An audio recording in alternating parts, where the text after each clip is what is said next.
L'avantage de faire 2 parties, c'est que je peux boire un petit peu de thé entre deux. Voilà. Toujours avec Daniel Semel pour la seconde partie de notre première rencontre, mais c'est un bonheur. Spiritualité pour un monde nouveau, sorti Nouveau monde. Kiff kiff, allez. Ah, peut-être pas.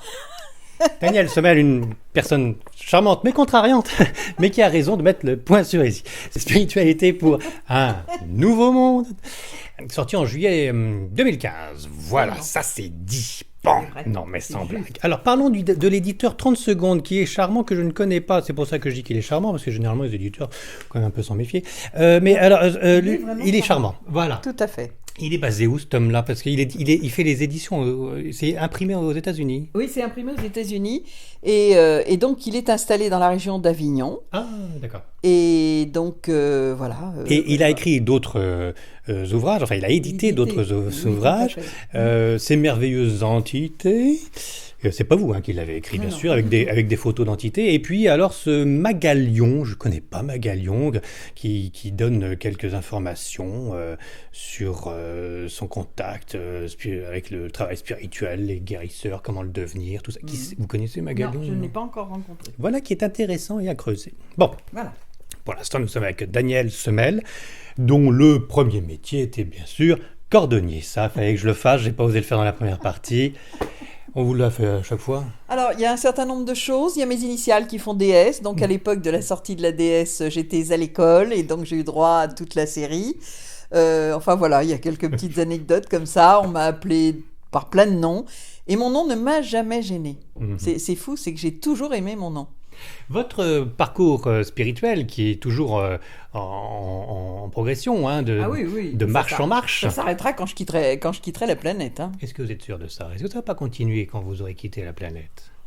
Ah bah si, je continuerai, mais Oui, ailleurs. oui, voilà. Oui, hein, Et quitter la Terre. Je veux Oui, dire, quand oui. je quitterai la Terre, effectivement, le chemin continuera, mais autrement. Je pense. Et Oui. donc, si on continue sa progression spirituelle, donc sa progression vers Dieu, faut que je fasse attention, parce que pour vous, Dieu, il n'est pas dans les cieux, il est en nous, il est Eh sur oui. terre. Donc, on y reviendra. Oui. Si on continue notre progression spirituelle une fois qu'on a quitté cette terre, Oui. je vois pas l'intérêt de retourner sur terre pour continuer de progresser spirituellement, puisqu'on dans d'autres sphères, on va continuer forcément. Oui. Alors, il semblerait qu'il y ait un choix de l'âme qui dit que effectivement la Terre est quand même une sacrée expérimentation. Sacrée école, oui. On va dire que c'est une grande école, difficile. Je serais tentée de dire que l'enfer, il est quand même sur Terre et pas ailleurs. Et donc, voilà. Donc, c'est une expérience, à mon avis, qui est nécessaire probablement pour une évolution. Mais on n'a pas toutes les clés. Hein. Non, voilà. J'ai pas de souvenir de la dernière fois où je suis passée là-haut, donc je peux pas en dire beaucoup plus. Alors, vos souvenirs de la dernière fois où vous étiez sur Terre, c'était entre l'Égypte et maintenant, il y a quand même eu, vous étiez bien dans une campagne. Ce qui est étonnant, c'est que le nombre de personnes qui croient à la réincarnation et qui ont été égyptiens dans un temps ancien, c'est quand même c'est impressionnant, voire troublant. Alors, il est vrai que je pense que l'Égypte a été une école importante par rapport à une évolution. Je pense que l'Égypte a été longtemps un phare, et c'est pas parce que j'aime l'Égypte que je dis ça. Je pense que ça a été un phare pour l'humanité, un phare de spiritualité, un phare d'ouverture, de tolérance aussi. Enfin, à l'époque, en tout cas, des grands pharaons. Il y a eu des périodes plus difficiles, mais en tout cas, dans ces périodes-là, oui. Et je pense, alors, on m'a dit un jour, ben non, est-ce que c'est vrai ou est-ce que c'est pas vrai, ça n'a aucune importance. On m'a dit que probablement je serais arrivé sur Terre par l'Égypte et que ça expliquerait que j'ai eu tant d'amour pour ce pays. Vous allez commencer par l'Égypte, votre J'aurais incarnation terrestre. je dis, je le mets au conditionnel parce que j'ai pas de preuves et ça n'a Qui vous aucune aurez importance. laissé sous-entendre ça? Bah, quelqu'un qui Quelques médiums? voilà, quelques médiums qui, Ouais. voilà. Alors attendez, c'est intéressant parce que qu'est-ce que vous étiez avant? J'en sais rien. Alors là, je ne sais pas. Un grain de sable, je ne sais pas. Non, je crois pas à la métempsychose. Bah, non. Je pense pas qu'on puisse changer de règne. Alors, donc, métempsychose, c'est... Vous me dites si j'ai dit une bêtise, parce que je répète Vas-y. ce que m'avait dit Jean Prieur.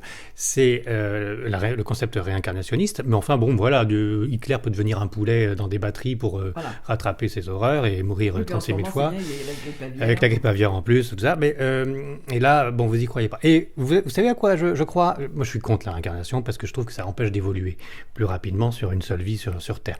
Je suis bien conscience qu'on peut pas être un saint en une seule vie, mais je pense que vaut mieux déjà avoir ça mentalement en tête qu'on n'a qu'une seule vie, c'est déjà pas plus mal. Et je pense pas que la réincarnation soit une solution pour se parfaire.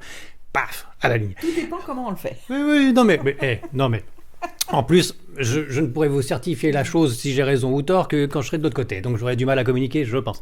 Il y a aussi une croyance que je trouve très intéressante, et je dis croyance, parce qu'on en est dans Bien la sûr. croyance. Ah bah oui, bien sûr. C'est celle des druides, des celtiques.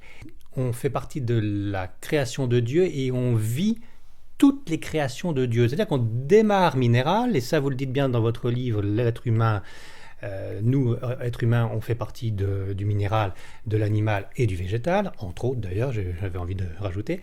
Et donc, pour les druides, je l'ai déjà dit, mais je pense que c'est une bonne idée, et il y a un concept réincarnationniste quelque part, c'est qu'on vit notre vie de pierre, et après on expérimente notre vie de fourmi, et après mais on ne fait qu'une seule vie de chaque espèce, de chaque création de Dieu. Et ça, je trouve ça très logique, qu'on puisse avoir le bonheur de vivre tout ce qu'a créé Dieu. Quitte à après vivre en tant qu'extraterrestre sur Vénus, ou je ne sais, mais qu'une seule vie, mais d'une seule espèce. Voilà. Alors il y a une sorte de réincarnation parce que l'âme se promène d'espèce en espèce, mais pas ce côté redondant, samsara, infini, toujours en être humain. J'ai pas d'objection par rapport à ça. Pas mal, je veux dire, c'est pas voilà, mal. voilà, pourquoi pas. C'est vrai que c'est pas de la métempsychose. Oui, j'ai un petit peu de mal effectivement à me dire qu'on pourrait passer de l'être humain, par exemple, à effectivement poulet ou cochon, ou je ne sais. Qui serait une régression. Qui serait une régression. Maintenant, non, ça je ne crois pas. Maintenant, effectivement, comme on est, nous, composé de tout ce qui compose la nature, puisqu'on a des minéraux en nous, on a même des métaux, on a même du végétal, enfin, on a de tout. Et en fait, oui, pourquoi pas passer par tous les règnes, et ça ne me gêne absolument pas. Oui, génétiquement parlant, de toute façon, on est un mélange d'atomes qui vient de partout. Tout à fait. Même des poussières d'étoiles. Exactement. Le côté divin de la chose. Alors Dieu n'est pas dans les cieux, il ne faut pas le personnifier, mais il est en nous, sur terre, voilà, c'est ça. Dieu, c'est la vie. Je dirais que le concept, c'est que Dieu, c'est la totalité de ce qui existe. On a mis le nom de Dieu parce que l'homme a besoin d'images pour croire à quelque chose. Un peu bébête. Pour prier, pour demander, Voilà, il a besoin d'avoir quelque chose qui lui est supérieur. Après, je pense que Dieu, c'est une simple énergie, et c'est pour ça que même si on ne croit pas en Dieu, je pense que ça ne change rien à la situation. Votre vision c'est ma vision, bien sûr. Et votre pensée sur Dieu, c'est que Dieu, c'est la vie.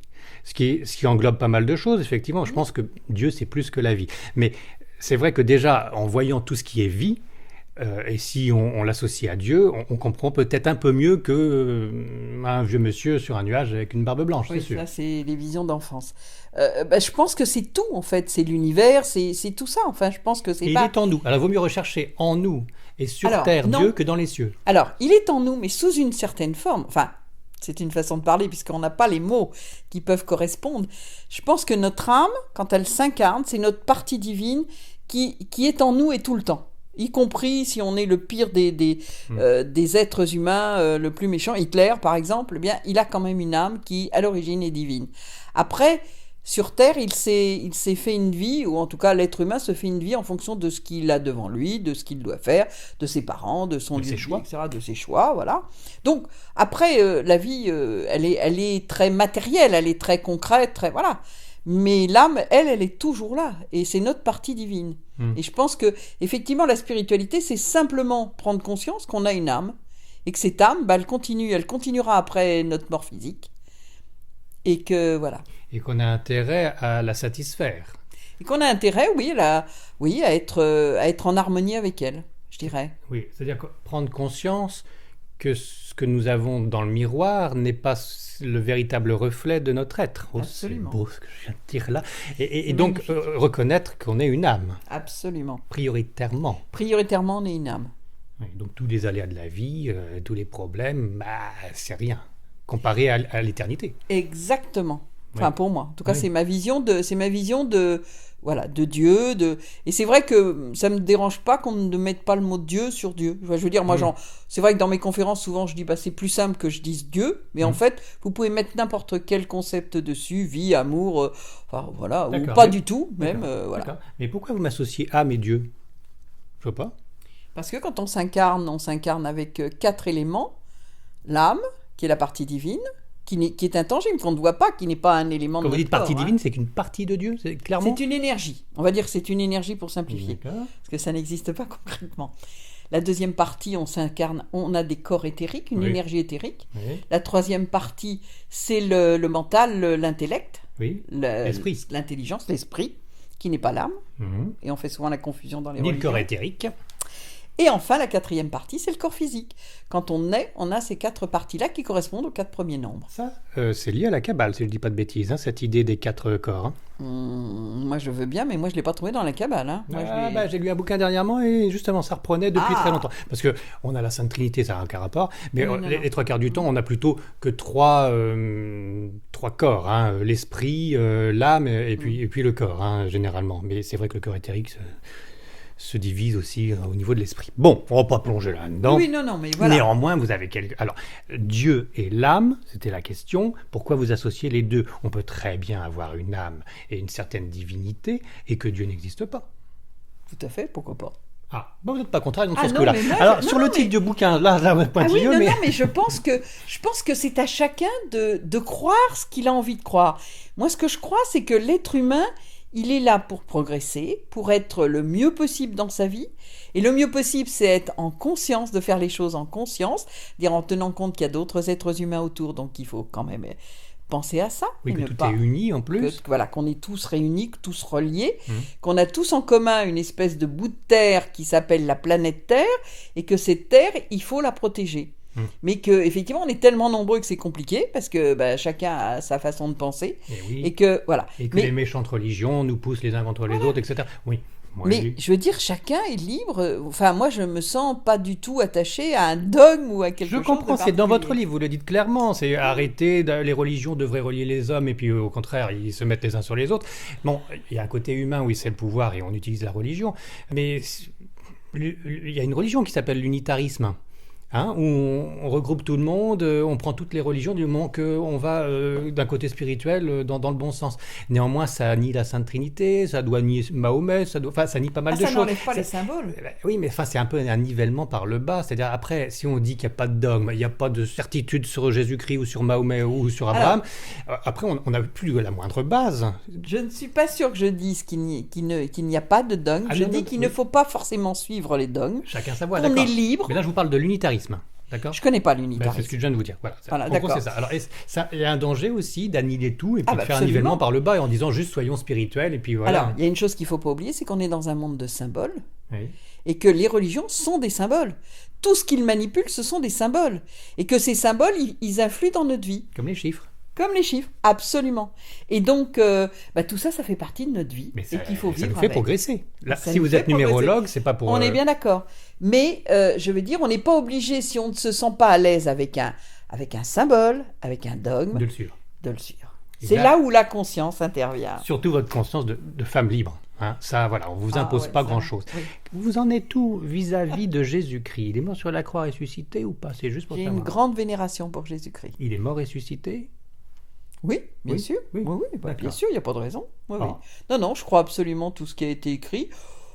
Avec Si un jour j'apprends que c'est pas ça, ça n'est pas grave, mais je veux dire, moi, ça ne me gêne pas. Oui, moi, si un jour j'apprends que c'est pas ça, je trouve ça très très grave. Non. Mais moi, j'ai une foi Mais une foi, voilà, c'est la croyance, encore une fois, c'est pas dans le raisonnement. Tout à fait. Voilà, j'ai une foi en Jésus-Christ, il est mort et ressuscité, il n'y a aucun souci pour Ah oui, moi. moi non plus. Néanmoins, si on m'a manipulé depuis plus de 2000 ans là-dessus, j'apprécierais que très modérément. Pour revenir sur la religion chrétienne... Pourquoi il y aurait ça? Ça serait votre ego qui considérerait que vous avez été trompé? Non, ça serait une perte de temps. On nous raconte une histoire, le Père Noël existe, et après on s'aperçoit qu'il n'existe pas, c'est idiot. Vous voyez, pour revenir sur la réincarnation, les premiers chrétiens, il n'y avait pas de souci sur la réincarnation, ils avaient ça en concept. Ah oui, oui, Hein? tout à fait.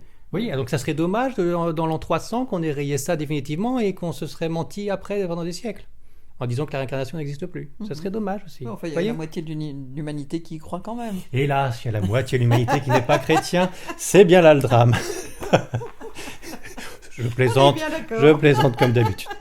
Vous êtes Scorpion ascendant Lion. Dites donc, pour l'astrologie, Scorpion, c'est pas terrible pour les hommes. Pour les femmes, c'est mieux. Ah bon, c'est pas terrible pour les hommes? Mm. Bah, moi, je me sens à l'aise avec, Vous avec êtes plus ce ascendant monde-là. Lion, hein, non? Maintenant, oui, mais j'ai beaucoup été Scorpion, je peux vous dire. Votre chiffre de naissance. Non, parce que je suis quand même Pluton conjoint à l'ascendant en Lion. Je peux vous dire qu'au niveau énergie, carré à Mars en Scorpion. Vous avez parlé de Pluton. Oui, qui n'est plus une planète maintenant. oui, mais enfin, Safayan, on la maintient on comme la ça. maintient en astrologie. Et, Ouais, ouais, alors, parce qu'est-ce que qu'elle vous a une pensez telle d'Erignac? énergie. Et Jean Rignac, son 13e Oui, signe. j'étais serpentaire d'ailleurs, Ah, mais curieusement. voilà, j'en étais Non, sûr. non, C'est mieux, Serpentaire? non, Non, non, ah, non, non, non, non, on non, j'ai règle. jamais Non. accepté de serpentaire. La méthode Rignac, non, pas trop, Non, alors. Bon, non, bon, non. bon, bon. Et Madame, Non, moi j'étais plus Barbeau. vous aviez rencontré Barbeau, oui. André Ah, bah Barbeau. oui, Ah bah oui, noté, grand maître, mis dans le livre. grand maître. Madame Soleil, Très bon astrologue. oui, mais pas dans le livre. Ah bah, je pouvais Non, vous pas l'avez pas citer rencontré, tout le je veux monde. dire. Non, non, je l'ai pas rencontré. D'accord, oui. J'ai quelques amis du showbiz qui ont été étonnés par Madame Soleil. Ah, c'était mais enfin, une très très grande astrologue, oui. malgré le côté. Oui, oui, tout à fait. Et elle avait un nom génial. Le sujet maintenant, avant d'arriver sur l'âme des animaux, puisqu'on en a juste parlé dans la première partie très rapidement, et qu'il faut qu'on parle de votre chien, ce magnifique briard noir. Il est en photo, dites donc, il trône sur le bureau. Ah bah, il me protège, il protège le lieu. Il est au-dessus de une petite crèche, enfin tout un. Comment vous appelez ça? Oh, je dis c'est un petit hôtel. Alors, bah, c'est vrai que ça paraît un peu, ça fait religieux, mais on peut pas dire autre chose. Et dans lesquels j'ai regroupé bah, toutes des petits objets qu'on m'a offerts, des symboles qui, pour moi, ce sont vraiment des symboles. Mhm. Il y a un petit Bouddha, il y a Saint-Expédite, bien sûr, il y a les petites entités Égyptiennes? Alors, oui, il y a Maat, qui est la divinité égyptienne, qui est le don de mon association aussi. C'est pour ça que je l'ai. Mhm. Et Maat était une très très belle divinité égyptienne. Mhm. Et puis il y a au-dessus de tout cela, ce qui n'est peut-être pas anodin, au-dessus de tout cela, il y a votre chien.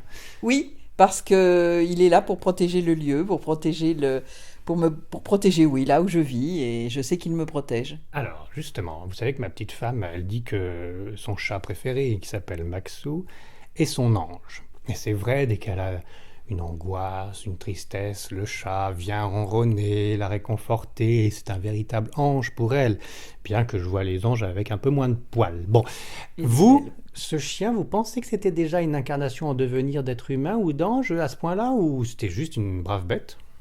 Alors, je ne sais pas trop comment ça se passe pour les animaux une fois qu'ils sont morts, puisque en fait j'ai eu quand même un certain nombre de messages de Nance après sa mort. Non, c'est le nom du chien, bien sûr. Voilà, oui, pardon, on ne l'avait pas dit, il s'appelait Nance. Et donc, je ne sais pas trop comment ça s'organise, mais ils ont eux aussi une sorte de lieu de survie, en tout cas de vie dans l'au-delà, Du paradis. de paradis, pourquoi Ils pas, oui. gambadent, ils font pipi sur les Ouais, réverbères. voilà. Ouais, Voilà. tout à fait. Mm. Et donc, moi, je pense que les animaux, quand ils sont avec nous, ils ont un rôle. Et le chat, notamment, est un rôle de guérisseur. Alors là, c'est vraiment... S'il y a un animal mais qui le chien guérit, aussi. c'est ça. Le chien aussi. Moins. Il a moins ce rôle-là, il a moins cette énergie. Il est plus compagnon, le chien. Et puis, bon, mais on peut communiquer avec ces animaux, bien sûr, par la télépathie, sans problème. Poisson rouge, c'est un peu plus délicat, Là, mais ça devient plus difficile. avec un petit peu de travail, on peut y arriver, car vous arriviez à parler aux araignées, Oui. tel Saint François. Absolument, oui, mais parce que c'est un insecte, enfin, c'est même pas un insecte, c'est un animal qui m'a toujours fait peur. Mhm. Et j'avais un gros problème quand j'habitais la province, puisque j'étais de plein pied, Mhm. avec un jardin, donc Et donc en difficile. automne, elle va rentrer dans votre Ah, maison. quelle horreur! Ah, les C'était sales bêtes, les épouvantable. arachnides. Oh. Alors, c'est vrai que, oui, je suis scorpion, je suis arachnide, hein. Oui, oui. Oui, tout à fait. Et en fait, eh ben, je me suis dit que puisqu'on pouvait parler aux animaux plus gros, eh bien, pourquoi est-ce qu'on ne pourrait pas parler aux insectes, enfin aux petits animaux, et notamment les insectes? Et donc, j'ai tenté l'expérience et ça a très très bien réussi. C'était limite une prière, non? Bah, j'ai parlé à l'âme, je me suis mis en méditation, j'ai parlé à l'âme groupe des araignées, puisque je ne connaissais pas leur nom, ni... L'âme groupe. Donc tous les animaux ont une âme groupe. Toutes les... Voilà, par race, en fait, par système. Oh là, et les êtres humains, c'est pareil? Ils ont des Non, âmes. Non. on a des âmes individuelles, nous. Ah oui, on n'a pas une Ah âme oui. groupe. Non. Même Les par fourmis. ethnie. Par ethnie, on peut peut-être avoir une âme groupe Ah, quand alors même. là, après, il y a d'autres choses. Oui, il y a d'autres principes qui sont liés à des symboles à ce Ouais, moment-là. d'accord, bon. Mais l'âme groupe des insectes, voilà, on parle à un groupe D'accord. D'espèces. d'espèces, voilà. Mmh. Alors, les araignées, vous êtes gentils, vous rentrez pas, et résultat, ça a toujours marché. Ah, ça a toujours C'est marché. mieux qu'un insecticide, dites donc. Ah bah oui. Parce que vous Parce vouliez que pas je les voulais... tuer. Ben oui, Oui. moi j'essaye de respecter dans la mesure du possible. Bon, avec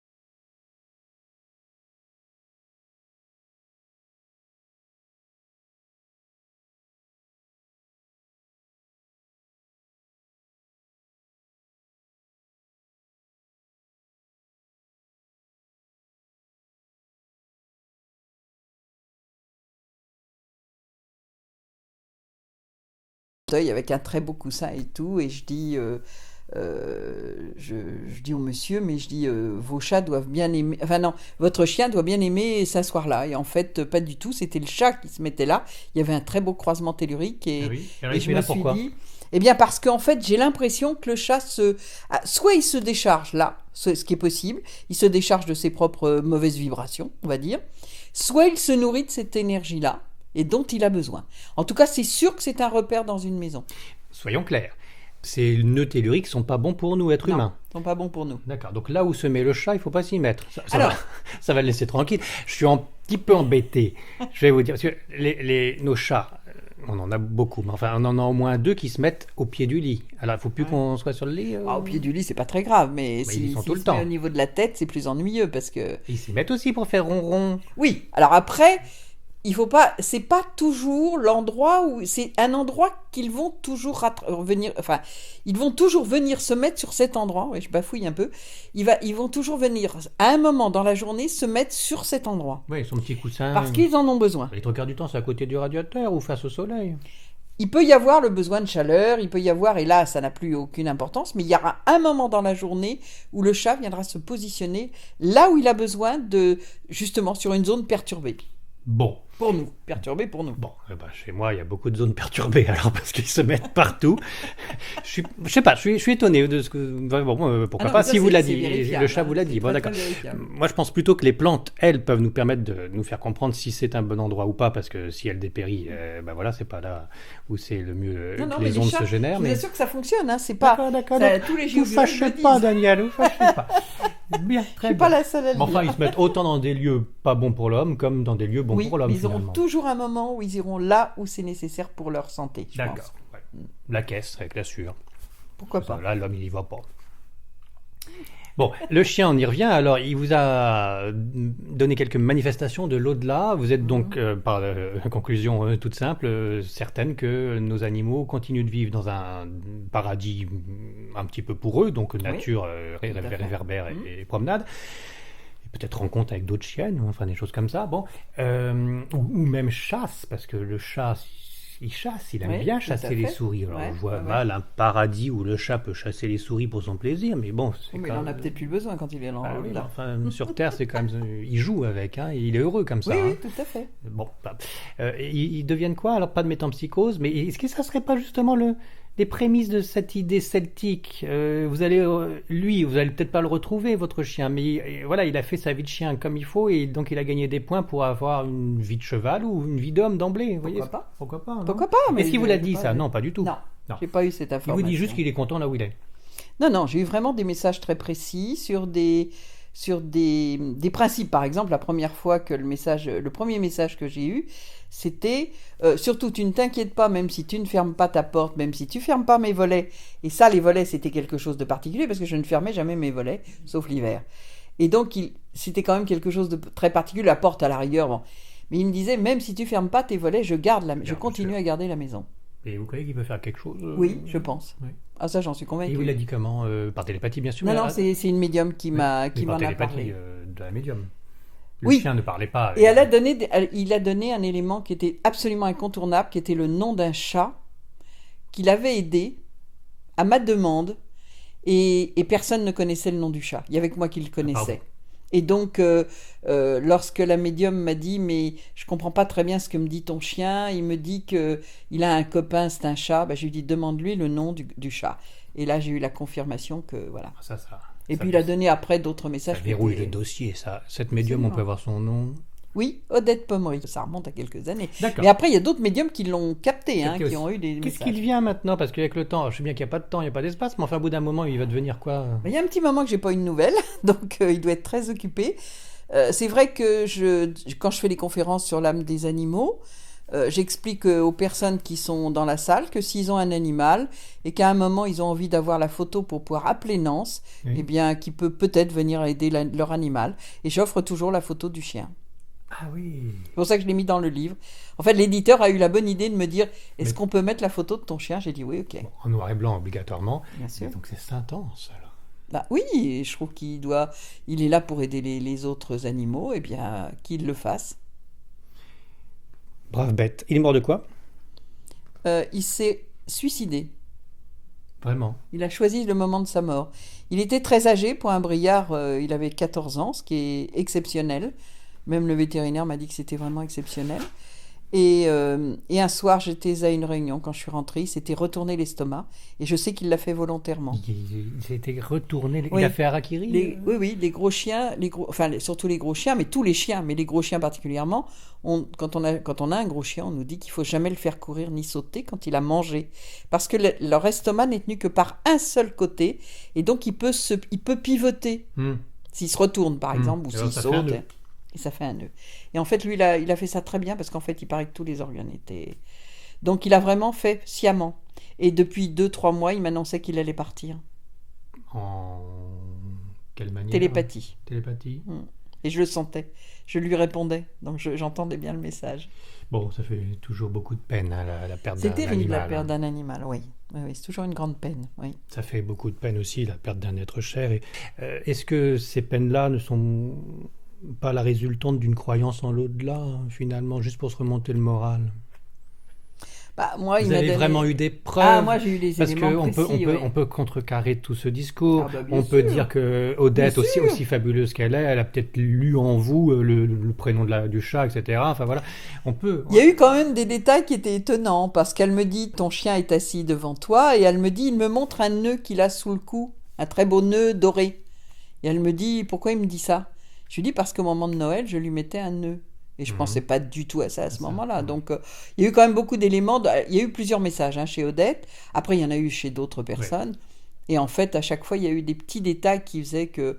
Oui, bon, après, moi, j'oblige personne à croire à ça. Non, mais on discute. Voilà. Vous savez, il y a toujours thèse et antithèse. Mais je comprends. Enfin, quand je dis je n'oblige personne, je veux dire, je comprends qu'on n'y croit pas.